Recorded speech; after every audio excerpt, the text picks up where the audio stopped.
오늘 말씀 제목은 예배와 기도와 삶 이렇습니다. 자, 우리 믿음의 생활은 우리 다 믿음의 생활을 하고 있지요.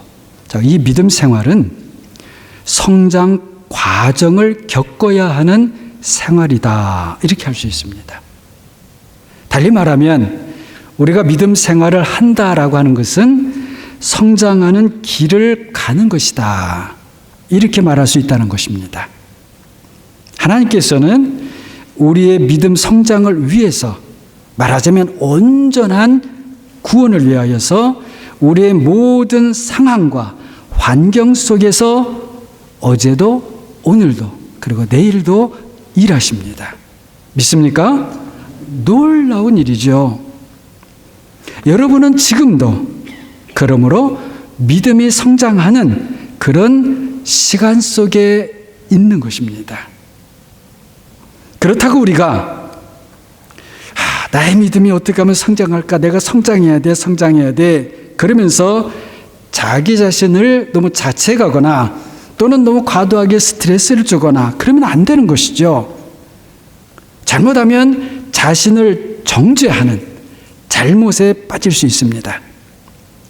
무엇보다도 믿음이 성장한다라고 하는 것은 우리 사람, 내 힘과 내 노력으로만은 되는 것이 아닙니다. 그리고 또 이 성장이라고 하는 것은 자연스러워야 하는 것입니다. 더 아름다워야 되는 것입니다. 물론 그렇다고 해서 우리가 그저 가만히 있어도 저절로 믿음이 성장한다. 그런 것은 아닙니다. 아무튼 이 믿음의 성장이라고 하는 것에는 성장은 방향이 있어야 하는 것 아닙니까? 성장하는데 어디를 향하여 성장하는가 하는 것이죠. 그 성장이 최종적으로 지향하는 바의 그 목표점 어디인가 하는 것입니다. 제가 자주 강조했던 것처럼 그것은 다른 것이 아니라 바로 성삼위 하나님입니다. 자, 그래서 우리가 예배 때마다 오늘도 우리가 그렇게 시작을 했죠. 영광이 성부와 성자와 성령께 영원 무궁하소서. 이것이 우리의 믿음의 방향성입니다. 우리의 도착 지점입니다. 그렇게 우리가 찬양하며 고백하는 거예요. 그래서 아주 간단한 표현이지만 우리가 성삼위 하나님을 생각하고 삼위 하나님의 이름을 부르며 또 찬양하고 고백하는 것은 이와 같이 공적인 예배 시간에도 그렇고 또 개인적으로 기도하는 시간에도 여러분 그렇고요. 또 일상의 생활 속에서도 가능하면 자주 그렇게 찬양하고 고백하는 것이 우리에게 좋고 유익합니다. 얼마나 놀라운 이름, 얼마나 영광스러운 이름인지 모릅니다. 성삼위 하나님의 이름과 함께 우리가 늘 꼭 기억하며 또 불러야 하는 이름이 있죠. 주의 이름을 부르는 자들마다 무엇을 얻어요? 구원을 얻으리라. 제가 2주 전에 그래 설교했던 그 내용이죠. 바로 주 예수 그리스도 하나님의 아들이에요. Lord Jesus Christ, the Son of God. 이 이름 역시 얼마나 존귀하고 복된 이름인지 모릅니다. 그리고 오직 이 주 예수 그리스도 하나님의 아들만이 우리 믿음의 성장의 그 최종 목표와 방향인 그 성삼위 하나님께 안전하고 확실하고 기쁨으로 인도해 주시는 유일한 길입니다. only way예요. 그래서 마찬가지로 제 말씀 이미 드린 대로 주 예수 그리스도 하나님의 아들이시요 죄인인 나를 불쌍히 여겨서 하는 기도가 우리의 마음에 그리고 우리의 입술에 또 있어야 하는 것이죠. 그러면은 우리가 이렇게 하나님의 이름을 부른다고 저절로 또 우리의 생활에서 무슨 열매를 맺고 또 믿음의 성장이 되는 것인가? 그렇지는 않겠지요. 중요한 것은 우리가 그 하나님의 이름을, 주님의 이름을 부를 때에 그것을 믿음과 결부시키는 것입니다. 믿음과. 믿음이 없이 주님의 이름을 불러도 구원을 얻을 수 있다? 그런 것은 아니겠죠. 모르겠습니다. 그럼에도 불구하고 하나님께서 믿음 없이 아니면 무조건 주의 이름을 불러도 그런 사람에게 은혜를 주시고 구원을 주실 수 있겠지만, 성경에 주의 이름을 부른 자가 구원을 얻는다라고 쓰여진 것은 그런 뜻은 아니겠죠. 히브리서 4장 2절을 보면 이렇습니다. 히브리서 4장 2절. 그들처럼 우리도 복음 증거를 받은 사람들입니다. 그러나 들은 말씀이 그들에게 무익했던 것은 그들이 들은 말씀과 믿음을 결합시키지 않았기 때문입니다. 광야 생활을 했던 이스라엘 백성들에 대한 말씀입니다. 그렇기 때문에 우리에게 중요한 것은 또 무엇인가? 광야에서 이스라엘 백성들이 했던 것처럼 그렇게 하지 말고 오늘날 우리가 들은 말씀을 나의 믿음으로 결합시키는 것입니다. 그러면 그 믿음으로 말미암아 들은 그 말씀이 내 속에서 역사하는 것입니다. 내 안에 믿음이 없이는 하늘과 땅을 만드신 그 능력의 말씀이시라 해도 내가 그 말씀을 믿음과 그 말씀을 결합시킬 때까지는 일하실 수 없는 거예요.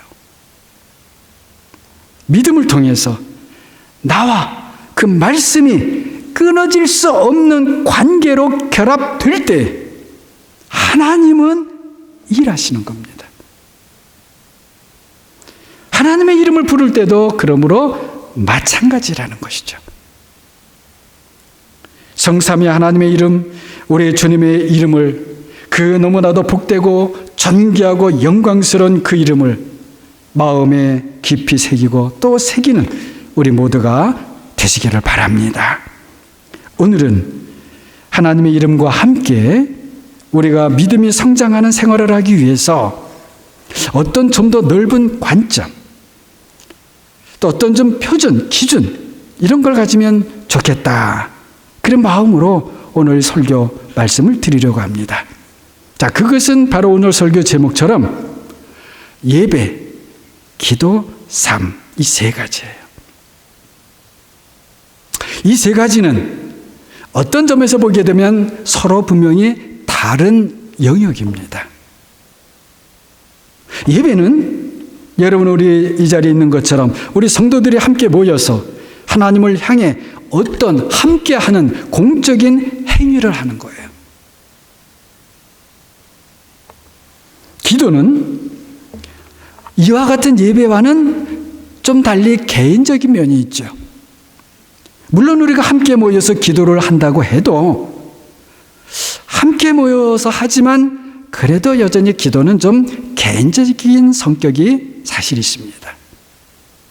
자, 그 다음으로 우리의 각자의 삶은 어떻습니까? 각자마다 생활 환경 다르고 다 다르죠. 한 사람 한 사람 성도가 실제 생활이 어떠한지 사실은 같이 사는 사람이 아니면 거의 알기 힘든 그런 개인적인 영역이죠. 생활이라고 하는 것은. 사실은 어떤 면에서는 같이 사는 사람도 잘 옆에 있는 사람 모를 때가 있어요. 그러다 보니 예배 생활, 기도 생활, 그리고 실제 일상의 생활이 서로 다를 수 있습니다. 그런데 여러분, 이 세 가지 영역이 사실은 서로 다르면 온전한 그리스도인이 될 수 없어요. 그렇다면 그 온전한 장성한, 그래서 그리스도인은 어떤 사람인가? 자, 이 예배와 기도와 일상생활이 일치하는 사람입니다. 달리 말하면 우리 예배 시간에는 거룩한 것 같은데 일상생활에서는 그런 거룩한 모습을 찾아보기 힘들다면 그와 같은 사람은 아직은 좀 그리스도인이라 하고 말하기가 좀 힘들겠죠. 그렇다고 해서 반대로 일상생활이 사실 우리가 자유롭지 못하고 얽매여 있는 그런 상태가 되게 되면 현실적으로 거룩한 예배를 갖는 것 사실 힘듭니다. 우리 실제 생활에서 그렇지 않습니까? 그래서 예배와 그리고 또 기도의 관계, 그리고 이 기도와 삶의 관계, 이 모든 것이 마찬가지인 거예요. 모든 면에서 서로 밀접하게 연결이 되어 있습니다. 자, 지금 시간은 이 정도로 하고요. 일단 여러분이 우리에게 예배와 기도와 삶은 서로 분리되지 않고 하나여야 한다. 일치되어야 한다. 일단 이렇게 기억을 해두시면 좋을 것 같습니다. 자, 같이 한번 해볼까요? 자, 예배와 기도와 삶은 나의 삶에서 일치되어야 한다. 자, 일단 이 정도로 우리 마음에 기억을 해두고요. 자, 우리는 이스라엘 백성들이 이집트에서 400년 동안이나 종살이를 하다가 하나님께서 모세를 보내시고 그들을 이끌고 나오신 그 일을 잘 압니다. 우리가 그걸 출애굽 사건 또는 탈이집트 일 이렇게 할 수가 있겠죠. 이집트 탈출기 이런 식으로요. 자, 아무튼 성삼위 하나님께서 이스라엘 백성들을 이집트에서 끌고 나오셨어요. 그 목적이 무엇인가요? 약속하신 가나안 땅을 주시기 위한 것입니다. 맞습니다. 그러나 그것보다 더 높은 하나님의 목적이 있습니다. 하나님을 예배하는 것입니다. 오늘 우리가 함께 읽은 출애굽기 5장 1절을 보게 되면은요, 내 백성을 보내라. 내 백성은 내는 하나님이죠. 그러면 그들의 광야에서 내 앞에 하나님 앞에서 절기를 지킬 것이다. 우리가 오늘 함께 읽지는 못했지만은요, 8장 1절을 보게 되면 그들이 나를 섬길 것이다. 그래서 나는 하나님이죠. 9장 1절에서도요, 내 백성을 보내라. 그들이 나를 섬길 것이다. 하나님께서 이렇게 계속해서 말씀하십니다. 자, 여기에서 절기를 지킬 것이다. 섬길 것이다. 이것이 무엇입니까? 바로 이것이 예배입니다. 예배. 그래서 훗날 시내산에서 하나님께서 모세를 통해서 이스라엘 백성들에게 예배를 위한 법을 주십니다. 그것은 이스라엘 백성들을 위해서 이스라엘 백성들을 사실은 살리는 법이죠. 세상 법과 다르죠. 자, 이스라엘 백성들에게 말하자면 그 예배의 법을 제일 먼저 주셔요. 그리고 다시 훗날 이스라엘 백성들의 그 자유로운 일상생활을 위해서 가나안 땅을 나눠주시죠. 물론 그 과정에는 이렇게 간단히 말하는 것보다 훨씬 복잡한 내용이 있습니다. 자, 아무튼 그러니까 이스라엘 백성들이 가나안 땅에 들어가서 각 지파별로 땅을 나누어 차지한 것은 자유롭고 평화로운 가운데에 하나님을 예배하기 위한 것이었어요. 예배를 통해서 먼저 이스라엘 백성들이 하나님과의 관계가 열려야 했고, 그리고 이 일을 위해서 가나안 땅에서 평화롭게 생활하는 것이 필요했던 겁니다. 예배가 목적이지만 동시에 그 예배를 위해서 생활의 안정과 평화가 필요했습니다. 자, 이것을 좀 반대로 다르게 생각하면 생활의 안정과 평화가 무너지게 되면 예배도 함께 어려워지고 무너지게 됩니다. 자, 아무튼 제가 말씀드리려고 하는 것은 이와 같이 예배와 삶은 밀접한 관계라는 것입니다. 이 둘은 그저 외형적인 생활로만 그런 것이 아니라 실제 내용적이고 질적인 면에서도 아주 밀접한 관계입니다. 그래서 레위기를 보게 되면 하나님께서 예배의 법도 주시지만 그것과 함께 생활의 법, 이렇게 생활해야 된다, 함께 주시는 거예요. 말하자면 하나님의 백성들은 하나님을 예배하는 사람에게 걸맞는, 거기에 합당한, 어울리는 그런 생활을 해야 한다는 것이죠.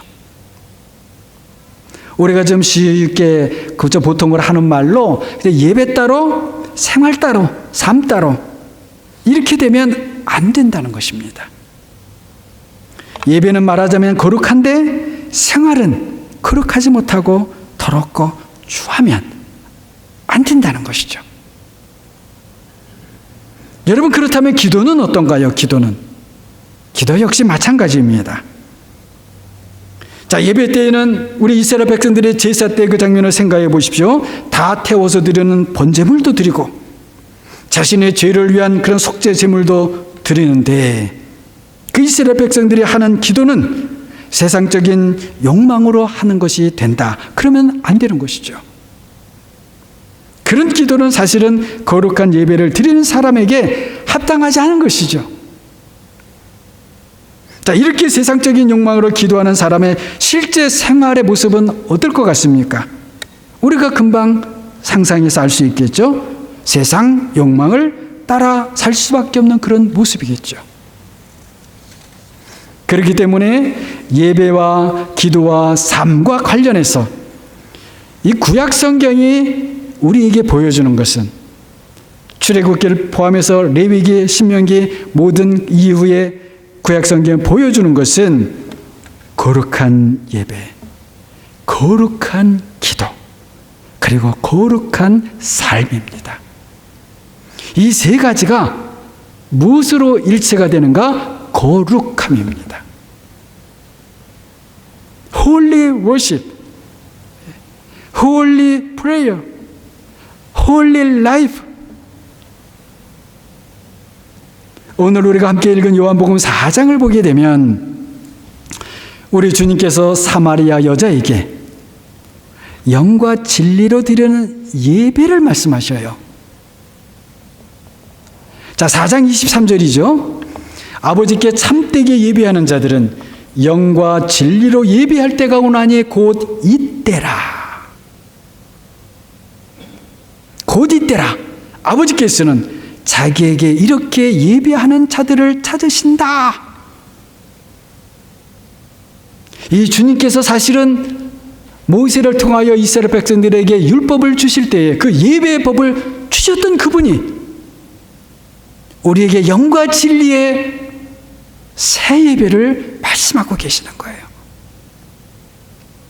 당연히 그러므로 이 예배는 그 사마리아 한 여자에게만 해당되는 것이 아니죠. 믿는 우리 모두에게 주시는 바로 예배의 법, 예배의 말씀인 것이죠. 오늘날 우리는 이스라엘 백성들처럼 이집트 생활 같은 이 세상에서 건짐을 받아서 가나안 땅, 구약의 백성들에게는 가나안 땅, 그러나 우리에게는 교회에 들어왔고, 그리고 성삼위 하나님을 예배하는 자리로 이와 같이 우리가 부름을 받았습니다. 거룩한 예배, 거룩한 기도, 거룩한 삶으로 우리가 부름을 받은 것입니다. 다만 여기에서 거룩은 율법의 거룩이 아니라 복음의 거룩입니다. 거룩은 같은 말인데 그 내용이 달라요. 복음의 거룩이냐, 율법의 거룩이냐. 그렇다고 우리가 율법을 모르는 그런 거룩 말하는 것은 아닙니다. 복음의 거룩은 율법 이상의 거룩을 말하는 것입니다. 어떤 거룩일까요, 도대체? 저는 이렇게 말씀드리고 싶습니다. 그것은 바로 그리스도를 닮는 거룩입니다. 그리스도께서는 어떤 예배를 드리셨나요? 십자가에 못 박히는 데까지 자신을 제물로 아버지 하나님께 드리셨습니다. 그럼 우리의 거룩한 기도는 그러므로 어떤 것이어야 하나요? 바로 그리스도처럼 그렇게 하는 기도여야 하는 것이죠. 우리가 살아야 하는 거룩한 사람은 또 어떤 것일까요? 마찬가지로 그리스도께서 사셨던 것처럼 사는 것입니다. 모든 것이 그리스도께서 시작하시고 그리스도와 함께 과정을 가고 그리고 영원토록 그리스도 안에 그리스도께서 그리스도와 함께 그리스도 안에인 것입니다. 물론 우리가 처음부터 완전할 수는 없습니다. 하지만 완전을 향해서 성장해 갈 수 있는 것이죠. 거룩한 예배와 거룩한 기도와 거룩한 삶 역시 마찬가지입니다. 우리가 조금이라도 그리스도께서 아버지 하나님께 드리셨던 것처럼 우리가 예배를 드릴 수 있다면 하나님 아버지께서 분명히 기뻐하실 거예요. 우리가 조금이라도 주님의 기도를 담는 기도를 한다면, 그래서 조금이라도 우리가 주님을 닮아가는 그런 삶을 산다면 우리의 몸을 자신의 거처로 삼고 계시는 성령 하나님께서 누구보다도 기뻐하실 것입니다.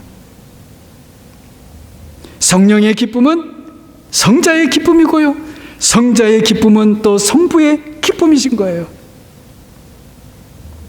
전도서 4장 12절을 보게 되면 세겹줄은 쉽게 끊어지지 않는다라고 해요. 여러분, 세겹줄도요 서로 함께 묶여 있으면 잘 끊어지지 않는다는 거예요. 제가 그 말씀을 생각하면서 성삼위 하나님의 생각이 나요. 바로 그것처럼 우리가 성부의 기쁨과 성자의 기쁨과 성령의 기쁨이라는 이 세겹줄로 우리가 묶여지고 함께 묶여진다면 세상에 어떤 무엇도 우리 안에서 그 하나님의 기쁨을 빼앗아 갈 수 없을 것입니다. 당연하겠죠. 사랑하는 여러분, 그리스도를 닮아가는 삶을 살고 싶으신가요? 그렇다면 제가 오늘 이 자리에서 한 가지 여러분에게 제안을 하고 싶은 것이 있습니다. 그리스도께서 하신 기도를 닮아가는 겁니다. 우리의 기도가 주님의 기도를 닮아간다면 우리에게 정말 유익할 것입니다. 이런 점에서 저는 여러분에게 좀 평소에 주기도를 더 자주 하실 것을 권하고 싶습니다. 주기도는 Lord's Prayer, 주기도는 우리 주님께서 제자들에게 친히 가르쳐 주신 기도입니다. 너무나 잘 알죠. 그리고 우리는 다 그 주기도를 외우고 있을 거예요. 그런데 이 주기도를 외우고 있는데 그치지 말고 그 주기도의 내용으로 깊이 들어가 보시라는 겁니다. 그리고 필요하다면 그 주기도를 잘 해설해 주는 책들도 좀 사서 구입을 해서 곰곰이 읽어보시기 바랍니다. 도움이 됩니다. 적지 않은 도움이 됩니다. 그런 다음 다시 그 주기도를 붙잡고 나의 기도로 삼아 보시기 바랍니다. 전에 하던 주기도하고는요 다른 기도가 될 거라고 저는 봐요. 그렇게 하면서 나의 다른 영역의 기도들도 점점 이 주기도를 담는 기도가 되게 해보십시오. 여러분, 한번 이렇게 생각해 보면 좋을 것 같습니다. 먼저 각자의 마음에 주기도라고 하는 나무를 심는 거예요. 내 마음에 주기도 나무를 심는 거예요. 그리고 나의 기도가 점점 더 주기도를 닮아가는 기도가 자꾸 되게 하는 겁니다. 내 마음에 심겨진 주기도라고 하는 기도에 물을 주는 것과 같은 것이에요. 그러면 내 마음속에서부터 주기도라고 하는 나무가 자랄 거예요. 그렇게 하다 보면 시절을 쫓아 때를 따라 그 주기도 나무에서 열매가 맺혀지게 될 겁니다. 성령의 열매가 어느 날 불쑥 맺혀지게 될 거예요. 사랑의 열매, 기쁨의 열매, 인내의 열매, 친절의 열매, 온유의 열매, 열매가 신기하게 맺히게 될 거예요. 우리의 실제 현실의 삶의 모습은 우리가 그것을 알든지 모르든지 우리가 하고 있는 기도의 열매, 기도의 결과입니다. 그리고 또 우리의 기도는 사실은 그리스도의 예배를 닮아가는 가운데 예배 속에서 내가 어떤 예배자가 되느냐 하는 가운데 얻게 되는 사실은 열매인 것이에요. 저는 여러분의 모든 기도가 주기도보다 못한 기도도 되지 말고 그렇다고 해서 주기도 이상의 기도가 되지도 말기를 바랍니다. 주기도가 여러분의 기도라는 나무의 몸통이 되고 거기에서부터 기도의 많은 가지들이 뻗어나가기를 그렇게 바랍니다. 그리고 그 많은 가지에 잘 익은 실한 그런 기도의 열매들이 많이 맺혀지게 되기를 바랍니다. 물론 그렇다고 해서 제가 여러분에게 여러분 다른 기도하지 마세요. 주기도만 해야 합니다. 이런 말씀 드리는 것 아닙니다.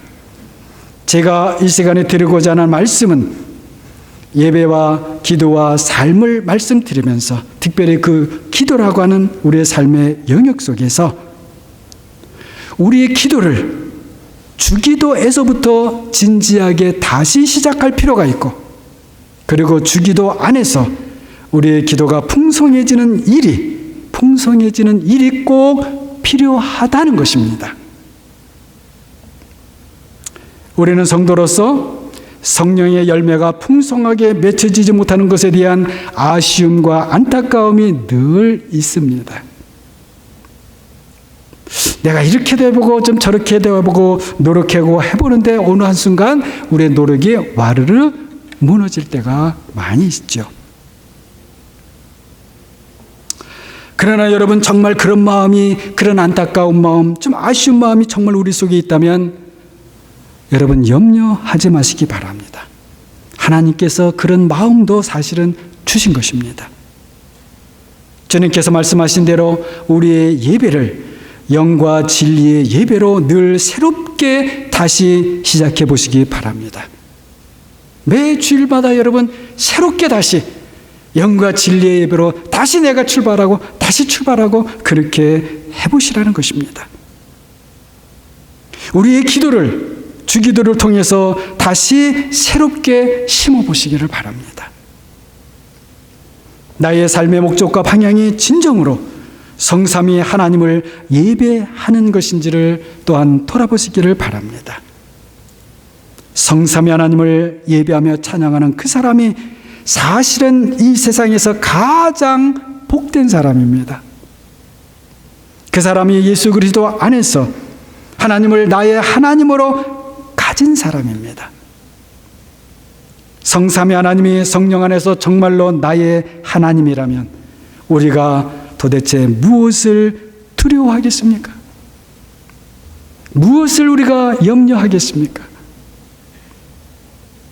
오직 예수 그리스도 안에서 성령으로 말미암아 예배와 기도와 일상생활이 하나가 되는 일치되는 그런 복된 삶을 살아가는 사랑하는 여러분 모두가 되시기를 주님의 이름으로 이 시간 간절히 축원합니다.